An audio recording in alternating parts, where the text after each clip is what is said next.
इस वक्त की बड़ी खबर आपको बता दें, कांग्रेस के वरिष्ठ नेता अहमद पटेल नहीं रहे। 71 साल के अहमद पटेल लंबे समय से बीमार चल रहे थे। 1 महीने पहले उन्हें कोरोना हो गया था, जिसके बाद उनकी सेहत खराब चल रही थी। कुछ दिन पहले उन्हें गुरुग्राम के मेदांता अस्पताल में भर्ती कराया गया था।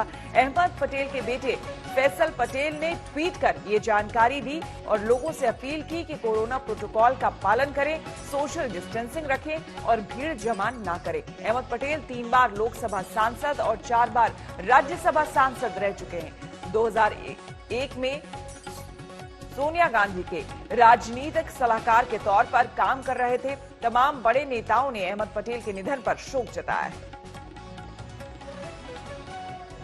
तो आपको हम बता दें, अहमद पटेल अब नहीं रहे हैं। कांग्रेस के बड़े नेता और दिग्गज नेता माने जाते हैं।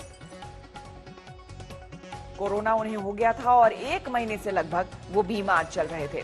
उनके बेटे ने जो ट्वीट दिग्विजय सिंह ने ट्वीट किया है, एक अभिन्न मित्र, विश्वसनीय साथी चला गया। हम दोनों 77 से साथ रहे।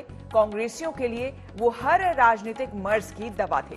कांग्रेस पार्टी उनका योगदान कभी नहीं भुला सकती। तो दिग्विजय सिंह ने ये ट्वीट किया है। राम किंकर सिंह हमारे संवाददाता हमारे साथ जुड़ गए हैं। राम किंकर, अहमद पटेल उस जमाने के नेता रहे हैं जब कह लीजिए कि पार्टी को सही में जरूरत भी थी एक अच्छे नेताओं की। वो ये एक लीग रही है जो बड़े अच्छे और विश्वसनीय कांग्रेस के जो नेता रहे हैं, उनकी लीग में अहमद पटेल रहे थे। उनका चला जाना वाकई एक बहुत बड़ा सदमा पार्टी के लिए।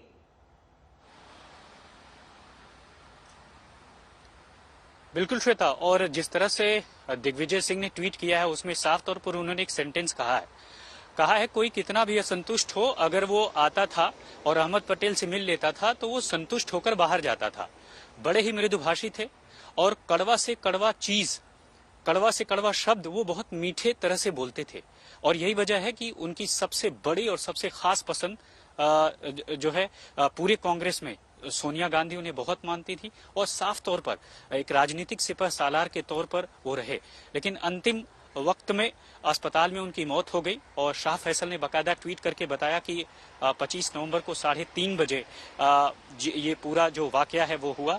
और आपको बता दें कि अभी महीना भर हुआ था जब वो कोरोना से संक्रमित हुए थे और उन्होंने विंटर सेशन में पार्टिसिपेट भी किया था। और उसके बाद से उन्होंने ये भी ट्वीट किया था कि मैं कोरोना संक्रमित हो गया हूं, लिहाजा जो मुझसे क्लोज कांटेक्ट में थे वो कृपया अपने तमाम जो कोविड के प्रोटोकॉल्स हैं उनका पालन करें। तो किसी ने सोचा नहीं था कि इस तरह से वो चले जाएंगे। और ऐसे वक्त में शाह फैसल ने यह भी कहा है कि जो लोग हैं वो अगर शोक जताना चाहते हैं तो वो कोविड प्रोटोकॉल का पालन जरूर करें, भीड़ न लगाएं। यही वजह है कि 23 crescent road, mother Teresa crescent, जिस घर के बाहर मैं हूं, यह अहमद पटेल का आवास है, जहां पर अहमद पटेल अपनी पत्नी और अपने बच्चे मुमताज और शाह फैसल के साथ यहाँ पर रह रहे थे काफी दिनों से। लेकिन 1 महीने से काफी यहाँ के परिवार का आना जाना मेदांता अस्पताल था और लगातार उनकी सुध ले रहे थे। लेकिन किसी को ये पता नहीं था कि ये मनहूस सुबह उन्हें देखने को मिलेगी जब वो इस दुनिया में नहीं रहेंगे। लेकिन ऐसा कद्दावर नेता, ऐसा मृदुभाषी व्यक्तित्व और ऐसा शख्स जो सभी को साधना जानता हो। आपको याद होगा कि जब 2017 का राज्यसभा चुनाव हुआ था तो आखिरी बार काफी ज्यादा चर्चा हुई थी अहमद पटेल की। और बहुत सारे ऐसे नेता हैं जो अहमद पटेल की जगह भी लेना चाहते हैं ताकि वो कम से कम जो राजनीतिक परिवार है, गांधी परिवार है, उसके बेहद करीब रह सके। अब लेकिन एक अपूरणीय क्षति है एआईसीसी के लिए, और एआईसीसी में साफ तौर पर इनका जो कद था शायद ही किसी नेता का वो कद हो। बिल्कुल श्वेता, आपने जो कुछ जानकारी दी राम किंकर, वाकई वो बिल्कुल सही है। उनसे एक बार मुलाकात भी हुई है। गुजरात, आपने जिस दौर की बात आपने की थी उस समय गुजरात को लेकर काफी चर्चा थी, राज्यसभा की सीट को लेकर उस समय काफी चर्चा थी। और काफी मृदुभाषी जो आप कह रहे हैं, उनसे जो भी सवाल पूछा मैंने, उन्होंने बहुत ही आसानी से, बहुत ही सरलता से अपनी बात रखी। और उन्होंने कहा कि राजनीति में कई तरह के षड्यंत्र, कई तरह की बातें होती रहती है, लेकिन मुझे अपना काम पता पता है और मुझे पता है कि किस तरह से यहाँ पर सारी चीजें ठीक हो जाएगी। बहुत जल्द आप देखिएगा सब कुछ यहाँ पर ठीक हो जाएगा और तमाम तरह की बातें। 3:30 बजे 3:30 पर उनके बेटे फैसल पटेल ने जो ट्वीट किया है उस पे उन्होंने बताया, राम किंकर, कि 3:30 पर उनका देहांत हो गया अहमद पटेल का। ये बताइए कि कोरोना उन्हें 1 महीने पहले हुआ था, क्या उसके बाद उन्हें किस तरह की परेशानियां हो रही थी? क्या कुछ जानकारी मिल पाई है परिवार वालों से? देखिए, जब वो थोड़े से असहज हुए उसके बाद उन्हें अस्पताल में भर्ती कराया गया, लेकिन काफी ज्यादा तबीयत जब खराब हो गई तो 18 नवंबर का दिन था, मुझे याद आता है, मुमताज ने, उनकी जो बेटी है, उन्होंने ट्वीट किया था और कहा था कि पिताजी की हालत अब स्थिर है, काफी ज्यादा क्रिटिकल हो गए थे, इंटेंसिव केयर यूनिट में रखा गया था जब उन्हें मैदान था अस्पताल की।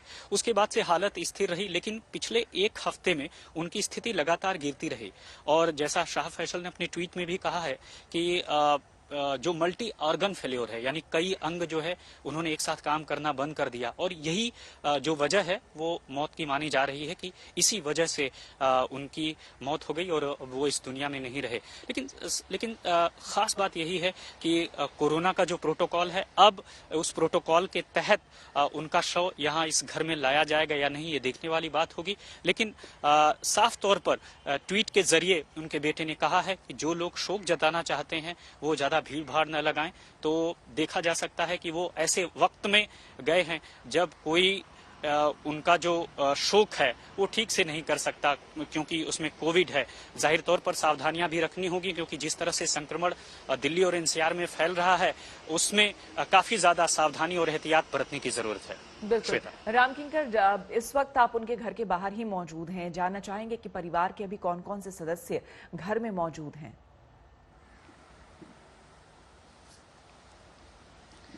देखिए श्वेता, अभी कुछ देर पहले काफी ज्यादा अंधेरा था और यहाँ पर एक शख्स हैं सुरेश नाम के, वो इस घर के केयर टेकर हैं। पिछले 27 सालों से उनकी आंखों से आंसू थम नहीं रहे थे और उनका ये कहना था बहुत बुरा हुआ, किसी ने सोचा नहीं था कि इस तरह से वो इस दुनिया को छोड़कर चले जाएंगे। लेकिन उनका ये कहना था कि कभी उन्होंने आज तक 27 सालों के इतिहास में उन्हें बड़े जोर से या बड़े तेज आवाज में डांटा नहीं है, हमेशा बहुत अच्छे से, बहुत मीठे से उनसे बातचीत करते थे। लेकिन आज उन्होंने बताया कि जैसे ही सुबह का वक्त हुआ, अचानक से अस्पताल की तरफ से कोई सूचना मिलती है और उसके बाद से सभी परिवार के लोग भागे भागे वहां गए हैं। फिलहाल अभी यहाँ पर परिवार का कोई सदस्य नहीं है, गेट भी बंद है, इक्का दुक्का गाड़ियां आ जा रही हैं, लेकिन इन सब के बीच सारे लोग गमगीन हैं। सारे लोग जिस तरह से अब इस दुनिया में अहमद पटेल नहीं रहे, वो सभी अपने अपने तरीके से दुख जता रहे हैं। और मुझे याद आता है कि जब 1975 में इमरजेंसी लगी थी और उसके बाद से जब चुनाव हुआ था तो पहली बार ऐसा हुआ जब अहमद पटेल जो है जीते और लोकसभा उन्होंने ज्वाइन की और उसके बाद से लेकर के देखा हमने तकरीबन 8 बार वो सांसद रहे। तो साफ दिखाता है कि किस तरह से उनका व्यक्तित्व है।